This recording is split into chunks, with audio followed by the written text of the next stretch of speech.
Good day, ma'am. Good day, classmates. In this video, I am going to discuss about the terminology for analyzing poetry. So, there are 20 terminology for analyzing poetry. I will discuss first the first 10 terminologies for analyzing poetry, and it will be continued by Mr. Pajo the remaining 10 terminologies for analyzing poetry. So, the first one is the alternate rhyme, also called interlacking rhymes. This rhyme scheme is found in 4-line stanzas and includes the ABAB pattern. So, what is ABAB rhyme scheme example? So, the patterns are encoded by letters of the alphabet. Lines designated with the same letter rhyme with each other. For example, the rhyme scheme ABAB means the first and third lines of a stanza, or the A's rhyme with each other, and the second line rhymes with the fourth line, or the B's rhyme together. Now, the second one is the Kesara, a stop or pause in a metrical line, often marked by punctuation or by a grammatical boundary, such as a phrase or clause. A medical Kesara splits the line in equal parts, as is common in Old English poetry. So, for example, everyone speaks and everyone breathes while speaking. For instance, when you say, Maria has taken a break, you take a breath before further saying, but Adam did not. Then again, you'll take a little breath and say, he fell on his ankle. Such poses come from natural rhythm of your speech. Next is couplet. Couplet refers to the two lines of poetry that follow each other in the rhyme. Couplet also sometimes have the same meter, meaning the same numbers of beats or the same rhythm. The steps in the line meadow, the call in the chord. That was the example. A couplet is a pair of consecutive lines of poetry that create a complete through or idea. The lines often have a similar syllabic patterns called a meter, while most couplets rhythm not all do. So example for that is, so till the judgment that yourself arise, you live in this and dwell lowers eyes. That was Sonnet 55. Now let's move on to end focus, also known as the processability principle, is a normal characteristics of sentence structures in English. End focus describes the heightened attention we to give information placed at the end of a clause or sentence. In sentences of common word order, the information at the end of a sentence is usually new information, which is why it is marked by stress or special emphasis.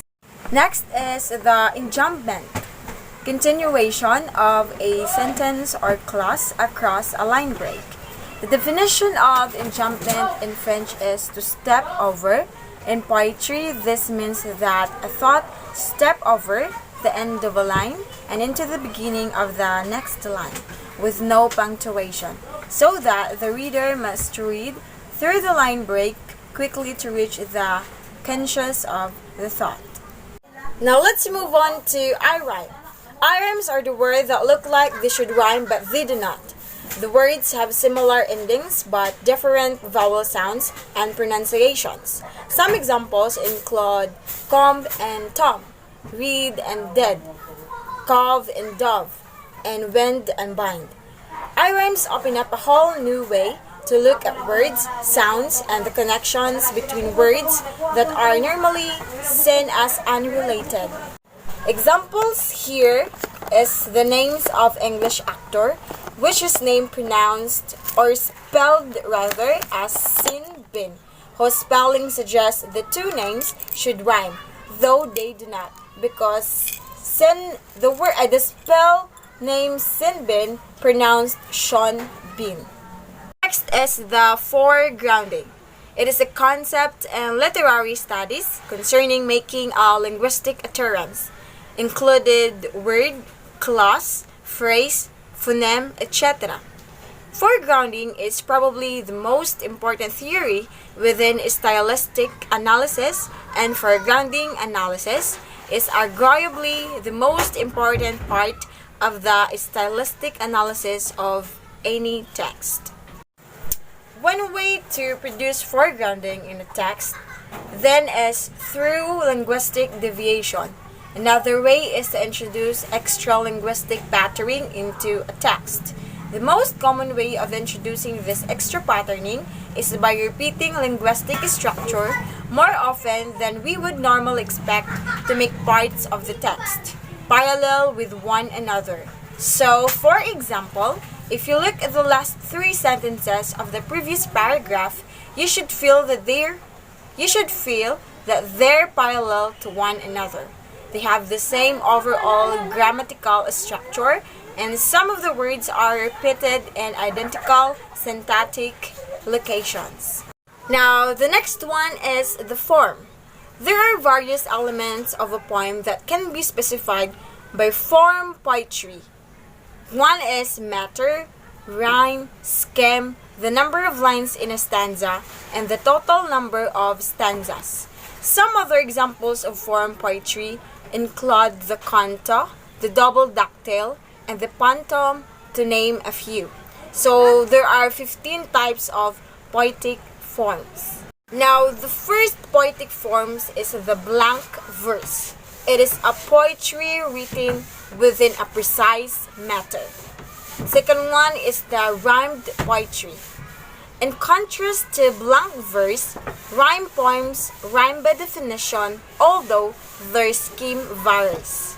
Third is the free verse, a poetry that lacks on consistent rhyme scheme, material pattern, or musical form. Fourth is the epic, a lengthy narrative work of poetry. These long poems typically detail extraordinary feats and adventures of characters from a distant past. Fifth is the narrative poetry.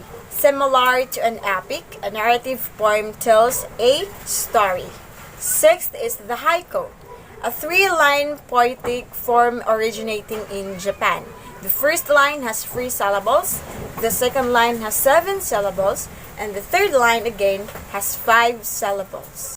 Now, the seventh one is the pastoral poetry, one that concerns the natural world, rural life, and landscapes. Number 8 is the sonnet, a 14-line poem typically concerning the topic of love. Sonnet contains internal rhymes within their 14 lines. The exact rhyme schemes depends on the style of a sonnet. 9 is the elegies, a poem that reflects upon death or loss. Traditionally, it contains themes of mourning, loss, and reflection. However, it can also explore themes of redemption and consolation. 10th is the ode. Much like an elegy, an ode is a tribute to its subject, although the subject need not be dead or even sentient. 11 is the limerick, a 5-line poem that consists of a single stanza, an AABBA rhymes scheme, and whose subject is a short poetry table or description. 12 is the lyric poetry, refers to the broad category of poetry that concerns feelings and emotions. This distinguishes it from 2 other poetic categories, epic and dramatic. 13th is the ballad, a form of narrative verse that can be either poetic or musical, typically follows a pattern of rhymed quatrains. Now, the 14th is the soliloquy, a monologue in which a character speaks to him or herself expressing inner thoughts that an audience might not otherwise know.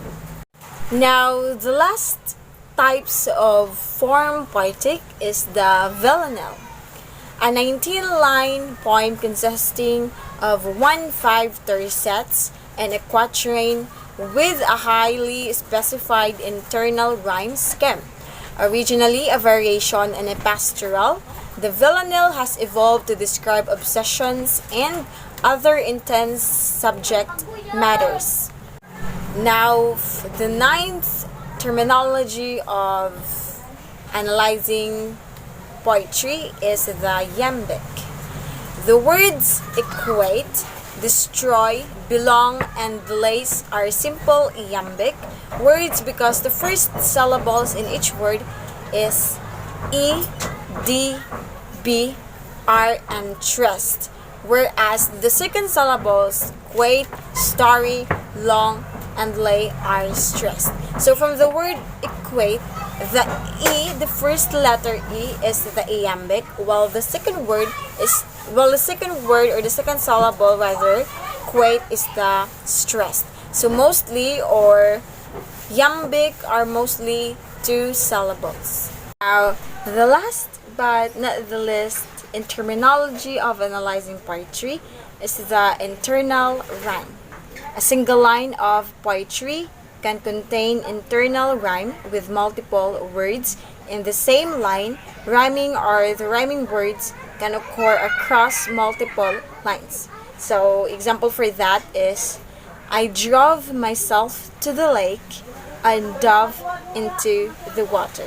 So, it is a rhyme between a word within a line and another either at the end or the same line or within another line. So that's all for my discussion talking about terminologies for analyzing poetry. This has been Rovelyn A. Bacot, your reporter. See you. Bye bye. Thank you for watching.